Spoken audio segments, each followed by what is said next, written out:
I don't know, I always believe these days are alien to Indians. Our culture does not talk about celebrating one day. Father's Day, Mother's Day, Friendship Day, all throughout the year for us. We don't just think only one day for the world and forget the rest of it. So, but anyway, that's how it is today's life. How many of you know Tom and Jerry? I think my question is a stupid question. Everybody knows it. Anyway, do you know there are some relationships in life which are like Tom and Jerry? They tease each other, knock down each other, irritate each other, but they cannot live without each other. In essence, they complete each other. Can anyone tell me which is this relationship? Any guess? Siblings. Guess, you write it. You guessed it right. How many of you have enjoyed this relationship? Oh, that's a pretty good number. I have enjoyed it a plenty. My dear fellow Toastmasters and guests, a very good evening to all of you. One fine evening, my wife and I were in a supermarket for our weekly shopping. And suddenly, we bumped into one of our family friends. They had come there with a daughter. After the customary greetings, my friend asked me where my children were. And I responded by merely saying, power of two. Both my children were playing at home at that time. How many of you have spent your childhood fighting, playing, crying with your brother or sister? Good.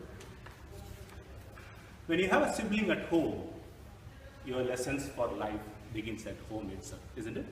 Yes. When you have a sibling, you learn to share everything in life. Your clothes, your toys, your books, and your joyful moments and pitiable situations.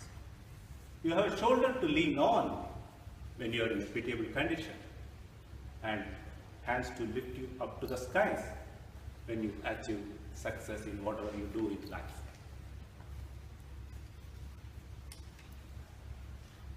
Siblings of the same age group understand each other's perception very well, and they can discuss any topic openly.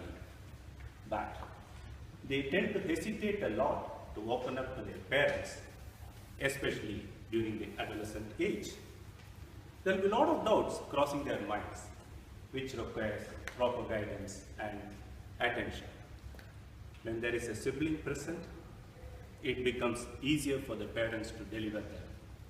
And all the more so if the sibling happens to be a boy and a girl. In our eagerness for materialistic pursuit, by the time we get settled, marry, and have children, we are well past into the 30s.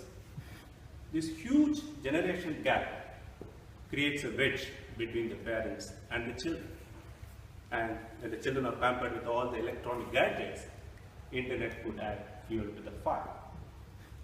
When a single child gets unnoticed in his surfing areas, maybe a sibling can help in tracking each other and providing feedback to the parents to take necessary action.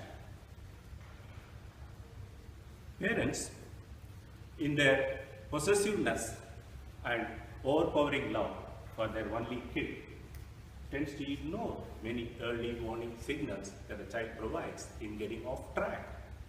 And later on, it becomes very difficult. But when there are more than one child, it's only natural that the parents tend to be more rational with all their kids.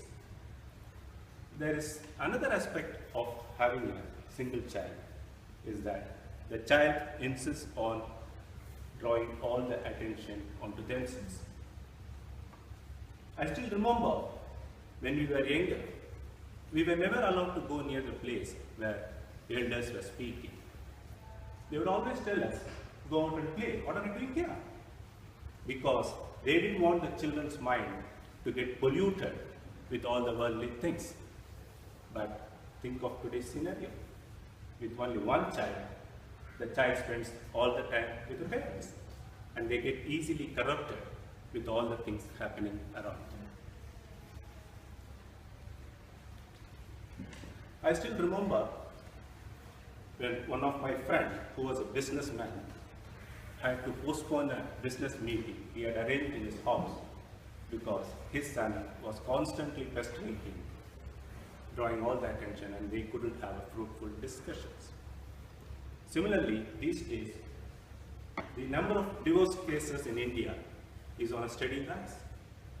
And according to research, one of the reasons for this is the inability of the couple to agree to disagree, and both insisting on having their own ways as they were used to before their marriage. This leads to frustration and later on to separation. I remember a case in my own relationship where a young couple got separated immediately after childbirth due to some silly misunderstanding. Well, all these things points out to one important thing. Pamper your children, but do not go overboard. Tell them words like understanding, compromise, giving in. They need not be right all the time. There could be someone else who is better than them. They should accept them and give them that space. There is another aspect of having a single child is that when the child becomes old and moves out of town, either on higher education or on employment, the parent becomes all alone to themselves. And at that point of time, if they happen to fall sick, that becomes a terrible situation. Because all the wealth you have accumulated have no meaning. You need your children to be the side of you to support you. You would have come across a number of senior citizens who are living all alone by themselves, struggling at their own house or in some of the old age homes which have become popular these days, unfortunately. While it is a prerogative and right of the parents to decide on the number of children they would like to have, it is always preferable to have a minimum of 2. And in these days, it also becomes a maximum. I thought of taking up this topic in this forum, considering the number of youngsters who are either on the verge of getting married or just married. I'd be pleased if you consider some merit in the case and ponder about it when you're taking your own life decisions. Walking alone, walking in the night with a friend is better than walking alone in the light. These famous words of a person who redefined the art of fighting loneliness, namely Mr. Helen Keller, puts forth beautifully the power of many, and in my words, power of 2. Thank you.